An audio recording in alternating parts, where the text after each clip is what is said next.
Welcome to another episode of Home Sweet Home. My name is Rod McCall. And I'm Scott Nichols. Where are we at today? What's going on? Well, it took a little bit of promise on my part that you would pay for some, dinners out, but I talked to your wife and she said she'd come back.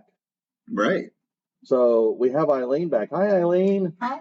Glad you were persuaded, and don't hold, Scott to all the promises I said he would do, but we're glad you're back. So thanks for coming. Now, what I thought we would do, and last time, we've been hitting some pretty heavy topics with, divorce and alienation. And so I thought, and I ran across this blog, because, I read all kinds of things. And so I ran across this blog that was talking about maybe we should forgive mom and dad. Really? Yeah. And I got thinking, mom and dad do the best they can with because frankly, kids do not come. I think you guys as parents, me as a parent, can agree. And I remember my mom and dad saying this, kids do not come with an owner's manual. No, they don't. So you kind of fly by the seat of your pants on what to do, doing basically, either 100%. I think most people have a default setting that they revert to things or words that their parents did. Sure. No matter how much you swear, you are not going to say specific words like clean your room or don't you sass back at me. You roll those eyes, I will smack you into next week. Or whatever phrase, your parents may have said. You swear you weren't going to do it. And then lo and behold, you say it and do it. Of course. And then we become our parents. It's like, son of a gun. So anyway, I ran across this blog, and the guy's name is Barton Goldsmith, Dr. Barton Goldsmith. And I mean, this guy's an expert. For over 40 years, he's been a leading expert on relationships, on communication, personal growth. I mean, the guy wrote 8 books. All right, 8 books dealing with personal growth and relationship and advice. So I thought, well, okay, this guy might actually know something.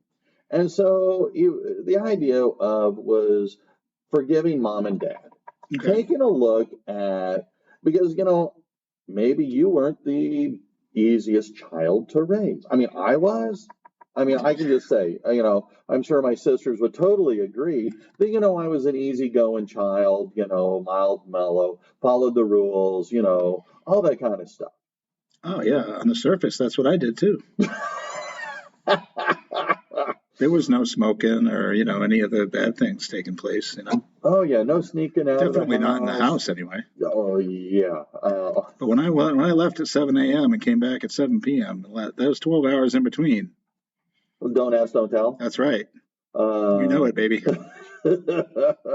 So anyway, I thought, so as I explored this, some of the things with history, with age, okay, back that up. With age comes experience. With age and experience combined, you get the benefit of retrospection. And I think that's kind of, as I read through his blog, that's kind of how I understood it. My dad recently passed away. Well, it's been a little over a year ago already, but with his passing, my mom getting up there in age, me way, way, way behind them, but being a little bit older, you laugh it up there, furball. That's right. I mean, yeah, I both y'all are ahead of me, so. But the idea of being able to look and better understanding.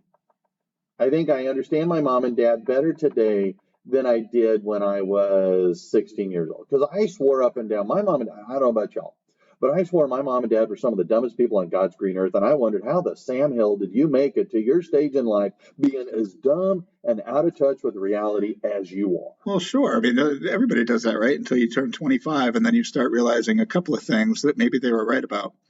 And then you get 30, and you're like, oh, there's some more. And then you get 40, and there's a whole lot more. By the time you're 50, boy, they were right on most of what they did, right, or what they said, at least. Maybe not their actions, but their some of their wisdom that they had. So, yeah, I mean, we all think we're the smartest when we're in our teens. Oh, yeah. I tell my students all the time when they get a little cocky and arrogant and all that, I tell them, I wish I was half as smart as I thought I was when I was your age today. That's right. Like a sophomore, right? A wise fool. Right? Yeah, that's true. Oh, no. So I thought maybe we could, like I said, I wanted to dive into this blog of his, and he starts with talking about our early days as a kid. And early on, our relationship with mom and dad is a key component to this thing they called attachment. And the healthier our attachment is to mom and dad, the healthier we are as adults and our success as adults at all stages in life, from early adulthood to middle age to old age, which I'm a long way from. But when we have an unhealthy attachment, then that can create a lot of problems, a lot of trauma.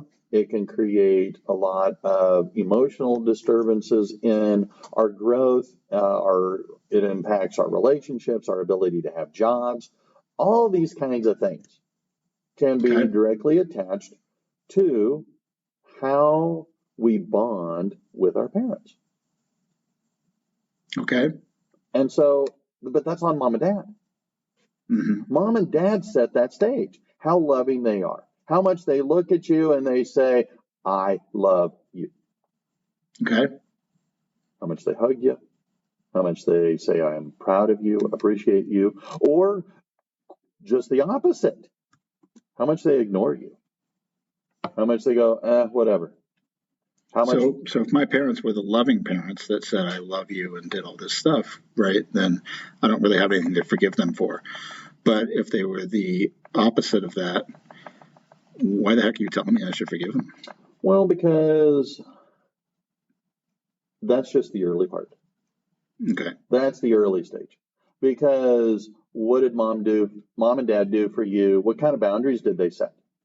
I was reading an article today by this lady from Australia, and she says moms and dads today are raising a bunch of namby-pambies.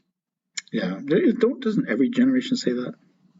Well, that's true, but they were pointing to the use of technology, that they're not teaching children to be resilient. They're not teaching children by saying, no, you really can't do that. Yeah, no is a problem, right? Like it's not something that we really talk about anymore.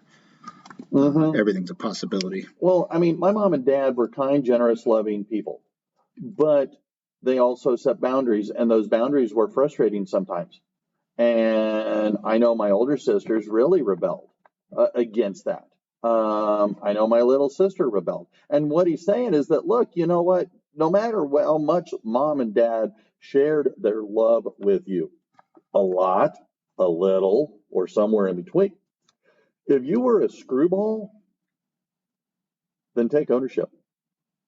Because, you also have free will. And what kind of kid were you growing up? Well, how much of a rule follower? I mean, Eileen, you said before when you were here with us that you were a good kid. You did well in school. You were a rule follower. Wow, that was not me. I mean, that wasn't me either. And so my mom and dad would put in rules and boundaries and consequences when I would break them, and I would get pissed. But yet at the same time, whose fault was it for breaking it? Was it their fault? And that's kind of what he's saying here. Take ownership. Take ownership of what you did. I mean, what did you do for college? Did you go to college? What are you doing for a career?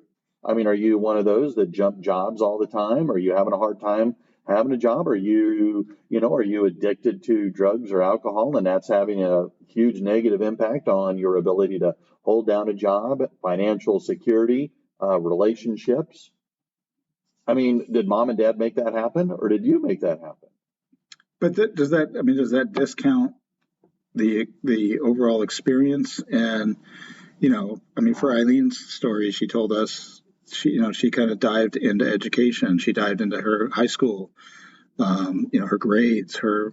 She did all the things that we would hope students would do in any normal situation, even, Sure. right? And she was in a very abnormal situation, or maybe it's more normal than it should be. But she did those things, and what if her parental situation had been different? Would she have done those things? I mean, maybe not, right? Okay, So good point. to some extent, right, the situation that's happening in the household between the parents can affect that either positively or negatively. Fair enough. Absolutely. I mean, is that? Well, what do you think? Yeah, I think that because overall, my mom growing up was, even though that came up during the divorce, but she was like that. That was just who she was. You fell out of her graces very easily. And so I learned by watching my older siblings, and I learned not to do what they did. And so, but because of that, I was successful in school. I excelled. I'm a teacher now. So in some ways, when we talk about forgiveness, I think about how, well, maybe I wouldn't be where I was if my mom hadn't acted that way. And so should I not forgive her? Because I'm a direct result of some negative things that happened in my life, but they turned out to be positive. So I can see where forgiveness can be something that you can extend. And that's, I think, what he's talking about here. And sometimes the trauma that we go through, we may not realize. I never really understood why I hated dogs. Now, I don't hate dogs anymore, but when I was 5 years old, the neighbor's German Shepherd broke out of the backyard and jumped on me. And I don't know that they mauled me. Heck, the dog may have been licking my face. But I remember this big, scary German Shepherd jumping on me, knocking me to the ground, and I was terrified. But it took me a long time to realize why I wasn't a big dog fan. I mean, like I say, I am now. We have a little Wiener Schnitzel dog, cute as a button. But it took me a long time. And one of the things they're saying is that sometimes it requires a little bit of therapy. And he was saying, don't be afraid of therapy.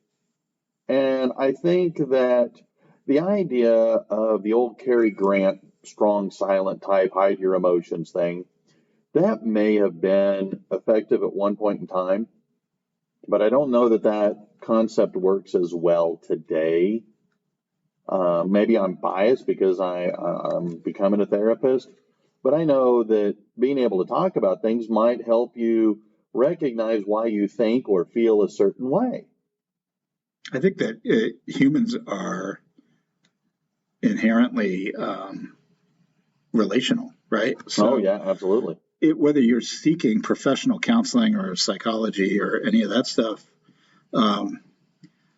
is kind of irrelevant in a way, and stay with me here, because I'm not suggesting we don't do that, right? In fact, I'm suggesting we do. But I'm just saying that regardless of whether you're seeking it professionally, you are seeking counseling because you're doing that thing where you're saying, I just want to vent. Just let me vent, right? Just let me vent to you, or I just need to get this out. So you're seeking counseling from people who aren't really very well equipped to help you. Well, maybe that's why people would go to the bar and talk to the bartender. Sure. They would self-medicate with the alcohol and then vent to the bartender. Right.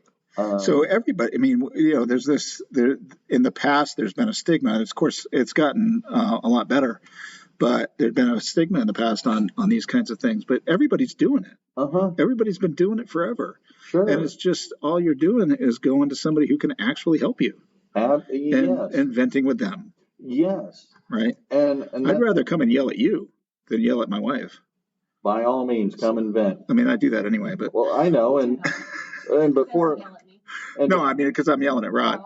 Hey, not a problem, and it won't be long, and I can actually get out the couch and charge you a small fee. I know we'll go back to our morning meetings at some point. But to your point, that's therapy, right? And I think that by having those kinds of conversations, things that maybe we repressed when we were younger can come out. And you can explore and you can talk. And by verbalizing some of these things, you may realize or consider a different perspective. Well, maybe mom and dad weren't the negative.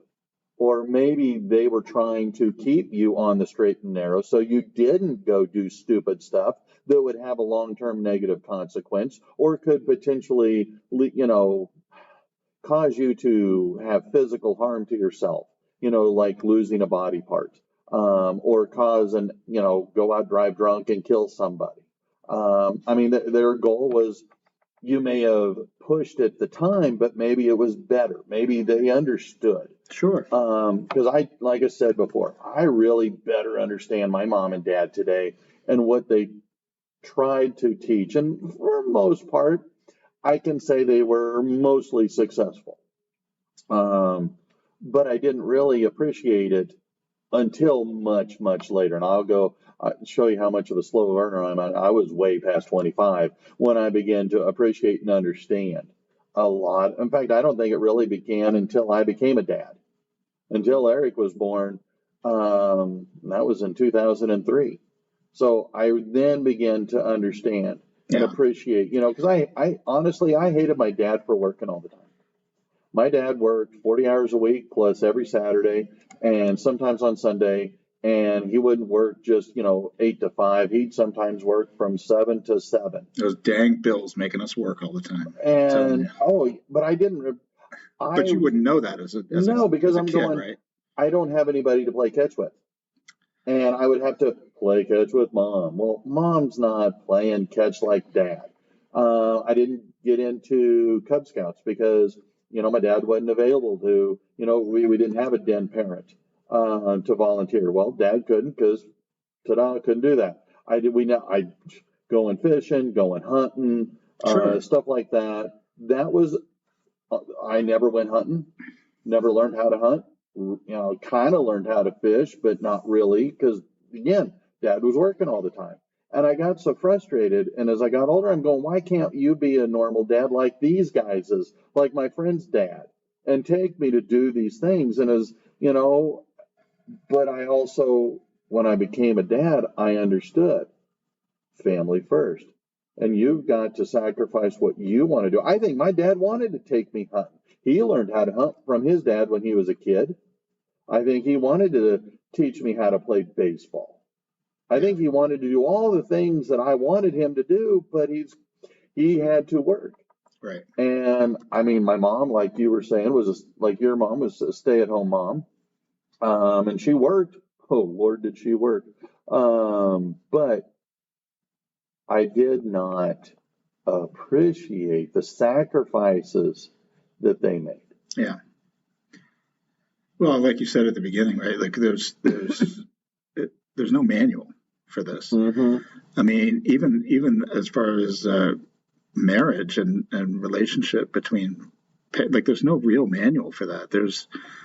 There's lots of good ideas. There's lots of great books. There's lots of good things you can do, right? Yeah. I mean, there's lots of. I mean, if there was a manual on it, everybody, all the counselors would be out of business. We wouldn't have this podcast. We wouldn't need it. Yeah. Right. Because it would be it would be obvious what everybody needed to do. But this whole situation of parents and kid and man, I mean, I have a picture in my mind, and I've got weird pictures sometimes, right? So I get this picture in my mind of like a pickup truck that's normally has a gas engine, but has been married up to a diesel engine, but you have a Corvette manual, right? Like, how do you do that, right? Like, so you might go buy a book, from some child expert, but you don't really know if that's going to work, because what that book is telling you to do is just the opposite of what the next book is telling you to do, and your kid seems to be doing something completely different, and who the heck knows what's going on, right? Mm-hmm. So you don't really know how to handle it as a parent, and from a kid's perspective, it's just, the kid's just thinking, leave me alone, let me do my thing, right? Or come with me to Cub Scouts, or do whatever that I want to do, right? Because this is my world. This is about me, not about you, and so it's just. It's complex in that way, but from as you get to the being an adult, like you were saying, I mean, looking back, I mean, did my parents screw up? Did Eileen's parents screw up? Did your parents screw up? Sure, everybody screws up to some level, right? I mean, we tell our kids sometimes, they'll tell us something that really bugs them, like the dishwasher incident or something that I always bring up, and it's like. Well, if that's the worst thing you've got to complain about me for, then I guess that's so bad, right? Uh-huh. I expected worse, and there's probably worse things that maybe will come up later in life. But we're all going to screw up, and so your parents screwed up. If you're a parent, you're screwing up, and for no other reason, that's a good reason to forgive. Well, and if you're a child and you're mad at your parents for something that they did, okay, fair enough. But should you hold on to that? Yeah. Now, I do think that Eileen's situation here, and I know she's been sitting over there like a bobblehead staring at us like But anyway, her situation, whereas her mom passed away 19 years ago, and her dad passed away only this year. That's she's had a different story and a different and it's harder maybe to forgive once they're gone. I don't know. Well, it's funny because I actually after my father died, I actually went into counseling. And I see a therapist, and because it just got too big. All the feelings, all the hurts, just got too big for me. But there's a couple of things that have helped me through it, and some of it's my faith. My faith has been a huge part of it. Going to counseling has been a huge part of it. But so to look at the relationship with my dad, when we went to my dad's house in the last few days of his life, as he was dying, and we were sitting there, and I watched him interact with his wife's children and their grandchildren, and it was really, really hard. There was one incident where one of the grandsons came in, and they had a relationship where my dad would always give him M&Ms. Now, this guy was a grown man, right? Mm-hmm. And so he walks in, and I had moved out of the chair so he could sit with Dad, and he goes, I was almost expecting, the M&Ms. My dad went into a container and pulled out the M&Ms, and I just wanted to cry because my kids didn't have that relationship with him. Mm-hmm. And it was a combination of talking to my therapist and my faith, where I realized that if I had the level of relationship that I thought I should have had with my dad, I wouldn't have the relationship with God that I have. I wouldn't have accepted that father role. And that being said, I was also very thankful to have the time that I had with my dad. And so I was able to release a lot. And it wasn't that, because at first, when it first happened, I was so angry. I was angry at him because I was like, you can't blame this all on my mother. You didn't try. You know, I was an adult. You didn't come seek me out. You didn't have to go through my mom then. What's your problem? You know, like, so there was a lot of anger. And the fact that they didn't have a service for him just made it worse because I didn't have any outlet. I had nobody to talk to. My brother and sister did not have a relationship with him. They do not, to this day, like him. So they had their own forgiveness issues. But being able to just let that go was releasing to me. Because when you don't forgive someone, you're not holding them hostage. You're holding yourself hostage. Yes. And there's, you know, you could, it's like, it's not productive. You're not hurting them. When you don't forgive someone, you're not hurting them. Because half the time they don't even know you don't forgive them. You're the one holding on to it. You're the one that's stuck with all that awful emotion. When it's just easier to just release it and be like, you know what? In the general scheme of things, it doesn't really matter. And even with my mom, you know, I had a very close relationship with my mom, even though it was kind of warped. I loved my mom, and I loved my mom. And I have been slowly able to forgive her for some of the things that happened. Because, again, she was obviously experiencing something. You know, she was going through her own stuff. And as a mom, I hope that my girls and my son will be as forgiving to me. You know, how can I not forgive my parents if I want that same kind of forgiveness from my kids? Yeah. You know, and just talking with my girls and seeing their lives and knowing that, you know, they could go to a counselor and be venting on me and talking about things that I've done and what do I want them to say, and how do I want them to feel about me. No, I totally, I get it. And that's, I when I was in divorce group, one of the things that we would say at the very end of every meeting, we'd stand up, hold hands, and then we would say the Lord's Prayer or the Our Father.